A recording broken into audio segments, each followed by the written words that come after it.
Hi everyone, it's your girl Joanna Christine, and for today's video we're gonna be talking about the routing concept. And so let's start with the introduction. But before that, let me just turn this on. Welcome to the routing concept practice lab. So in this module, we will be provided with the instructions and devices needed to develop our hands-on skills. So in this module, we will explore fundamental routing concepts, including the static routing techniques to establish efficient data paths. Static routing involves manually configuring routing tables, thus providing a straightforward method for small-scale networks. So network address translation or NOT will be implemented to enable private network devices to access the internet using a single public IP address via port forwarding. So additionally, we will delve into the utilization of sub-interfaces, a technique in which a single physical network interface is logically divided into multiple virtual interfaces, each assigned a unique IP subnet and IP address. So this allows for the segmentation of network. Hello. Hello. Yeah, I thought I'm not audible. Anyway, so each assigned a unique IP subnet and IP address. This allows for segmentation of network traffic and facilitates the creation of distinct broadcast domains within a single physical interface. So our learning outcomes, in exercise 1 we have static routing, exercise 2 the NAT, exercise 3 sub-interface. So after completing this module, we should be able to configure pfSense, configure a static route, configure port forwarding, create a VLAN on a pfSense sub-interface. So our exam objectives, we have 2.1, explain characteristic of routing technologies. We have static routing, address translation, and sub-interface. So the lab duration of this lab is approximately an hour to be completed. So this is our lab topology. Uh, Okay, so exercise 1, static routing. Static routing involves manually configuring routes to determine the paths network traffic takes. This approach is suitable for small to medium-sized network um, where a predefined path for traffic is established and maintained through static route configurations in the pfSense firewall or router. So in this exercise, we will configure a static route. So our learning outcome is we should be able to configure pfSense, configure a static route. So our devices, let's proceed to task number 1. So configure pfSense. So once a LAN interface is created, a firewall rule must be in place to enable HTTP traffic through the pfSense 1 firewall. So once this rule is in place, the LAN interface may be configured into preparation for static routing. So in this task, we will configure pfSense in preparation for static routing. So connect to ACI Win11 first.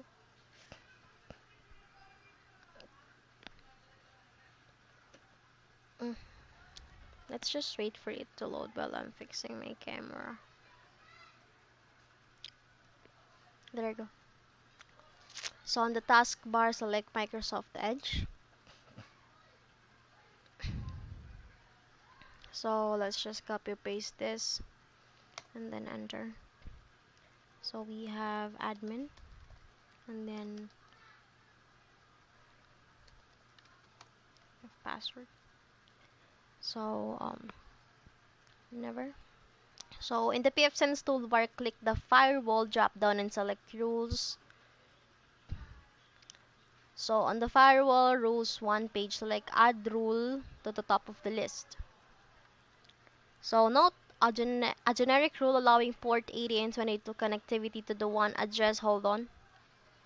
So a generic rule allowing port 80 and 22 connectivity to the one address is present but only functional because there is no LAN interface. To maintain connectivity to pfSense, a specific firewall rule applied to the one interface must be created. So step 6. On the firewall rule edit page or rules edit page, scroll down to the destination. Here you go. Port range from field this and then select HTTP 80. Okay, so note HTTP is selected because ACI Win 11 is communicating with pfSense via an HTTP connection. So step 7 on the firewall rules edit page and the extra option pane, type the following in the description field. So option, hold on, extra option page in the description, and then click save. And then on the firewall, just click apply changes. So in the pfSense toolbar, click the interface drop down and then assignments. So on the interface assignments page, select add in the available network port. This one.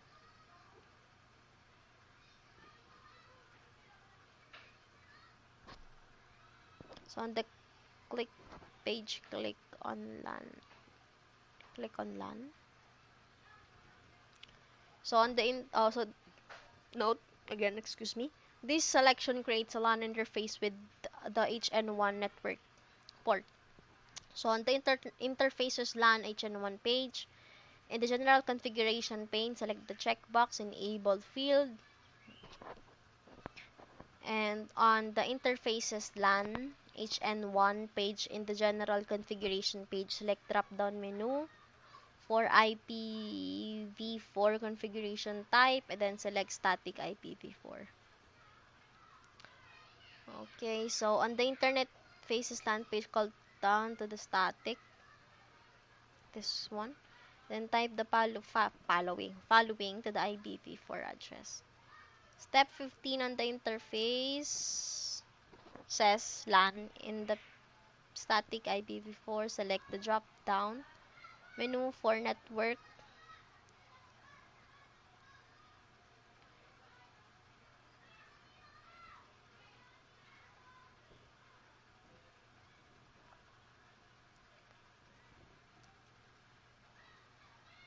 I'm not sure. This one? Oh, okay, this one. Mass bit length, I have filled, then select 30. Okay, so a network must bit length of 30 bits enable a network within two host IP addresses. This is essentially a point-to-point network. ICE 172.16.0.1 is the IP address of the interface HN1 configured in the pfSense. So on the interfaces LAN HN1 page, scroll on the bottom of the page and then select save. Apply changes. So let's proceed to task number 2. Task number 2, configure static route. So static routing is a networking technique where routes are manually configured and do not rely on dynamic routing protocols. In static routing, administrators manually define specific paths for network traffic based on destination IP addresses, while simple and easy to configure. Static routing is less adaptive to changes in network topology compared to dynamic routing protocols. So in this task, we will configure a static route to 10.0.0.0/24 via the 172.16.0.2 next hop IP address. So ensure you are connected to Win 11 or Microsoft Edge browser window is open at the pfSense page. In the pfSense toolbar, click the system drop down and then select routing. And then select add. And then on the system routing, edit page, select the drop down menu for interface and then select LAN. So a gateway is a network node that provides an entry or exit point for data traffic in and out of a network. In this task, the gateway is being configured with 172.16.02 as the next hop. So the network is the other end of the gateway. So on the system, gateway pane, name field marketing. And then in gateway field, this one. So on the system, just click save. And then of course apply changes. So step 8 on the system, click on the static route. It's a tab. I don't know where the tab is.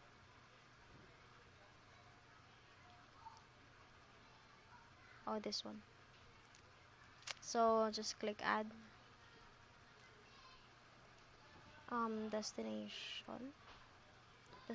network, and then select 24.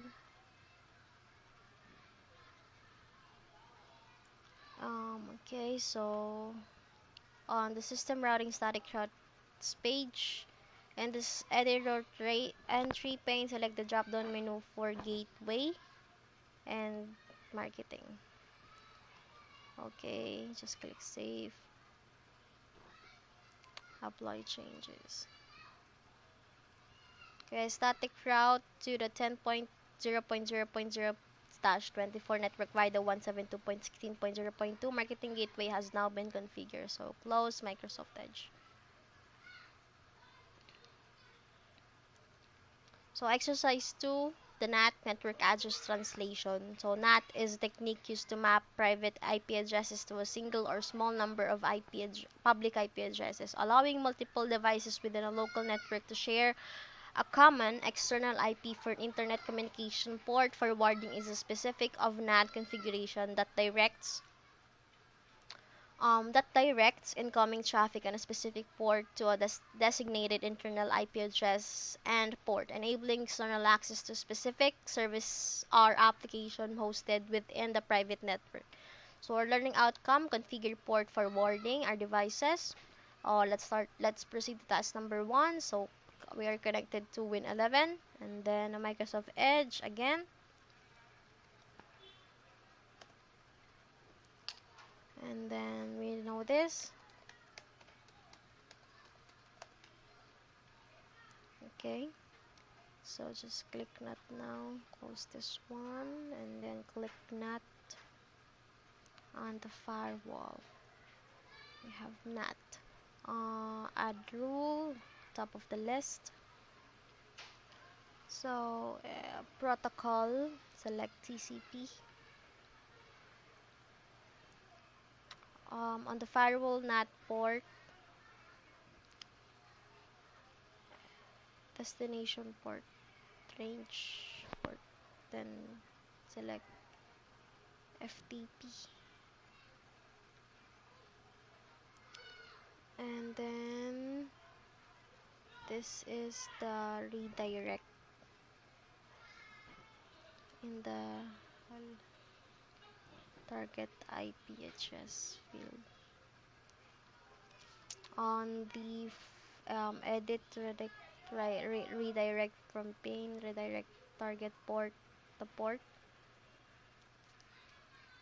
the port is FTP again. On the firewall, in the description field, so drop down menu for the filter rule, drop down filter rule, then select pass, and then click save, then apply changes. So following this configuration, any traffic destined for the one IP address or on port 21 will be forwarded directly to 192.168.0.22 to port 21. So close Microsoft Edge. So exercise 3, sub interfaces. So this one's a bit long.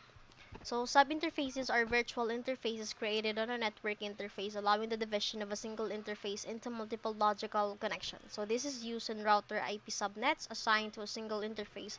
Each sub-interface can then be assigned a unique VLAN ID or IP subnet, enabling the router to separate and manage traffic from different network segments while using a single physical interface. So in this exercise, we will create a sub-interface on pfSense.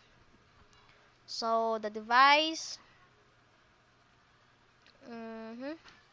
Task number 1, create a VLAN on pfSense sub-interface. So in pfSense, VLAN sub-interfaces are virtual LAN interfaces created on a network interface to segment traffic into different VLANs. Administrators can configure VLAN sub-interfaces to assign unique VLAN IDs and corresponding IP subnets, enabling pfSense to manage and route traffic between distinct network segments over a single physical connection. So in this task, we will create a VLAN sub interface. I'm connected to Win11 and then Microsoft Edge again.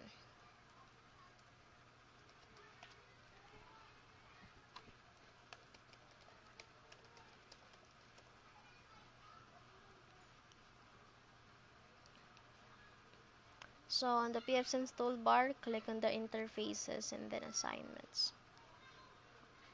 Interface, select the VLANs tab. Okay. Just select add.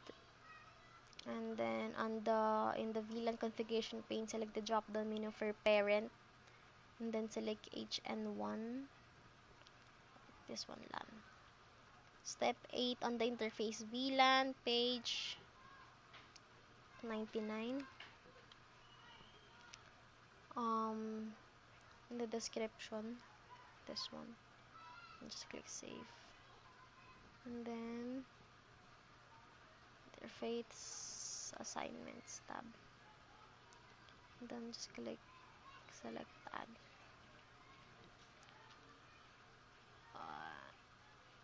Select OPT.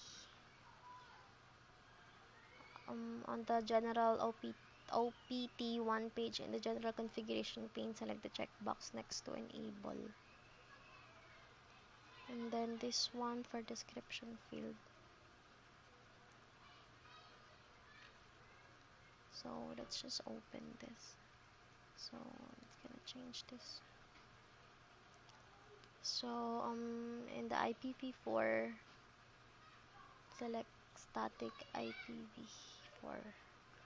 So on the interface OPT, in the IPv4 address field, this one, and then the sales VLAN sub-interface is statically assigned the IP address of 10.09, 0.99.1.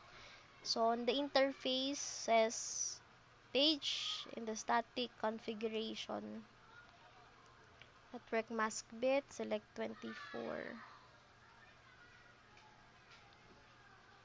So with the network mask of 24, the sales VLAN can support up to 254 host IP address. Just click save. So apply changes. So on the pfSense toolbar, click the firewall and then rules. By default, with no firewall rules applied to the sales VLAN, it can communicate freely with other networks. Since this is not a desired state, a deny all rule will be applied to traffic exiting the sales VLAN, enabling network segmentation. So on the firewall page, click on the sales WAN tab. So just click add rule to the top of the page, and then select block actions, block. And then description field, we have extra options, this one, and then click save and then apply changes. Many firewalls will include a default rule that denies all traffic that is not explicitly permitted in the firewall. This is called an implicit deny rule. The pfSense does not apply an implicit deny rule, so an explicit deny rule is manually configured. So just close this one. So congratulations, well done. We have completed the routing concepts practice lab. This module provided a comprehensive explanation of essential networking concept using pfSense. So covering topics such as static routing, NAT, and sub-interfaces. By completing the module, we have gained practical skills in configuring a one firewall rule, creating a LAN interfaces assigned static IP addresses, setting up routing gateways, defining static routes, implementing NAT for port forwarding, establishing VLANs, creating sub-interfaces, and configuring explicit deny firewall rules. In summary, in exercise 1, we have completed the static routing. In exercise 2, we have completed the NAD, and in exercise 3, we have completed the sub-interfaces. We should now be able to configure pfSense, configure a static route, configure port forwarding, create a VLAN on a pfSense sub-interface. So that's all. Congrats, and I'll be seeing you in the next video. Adios.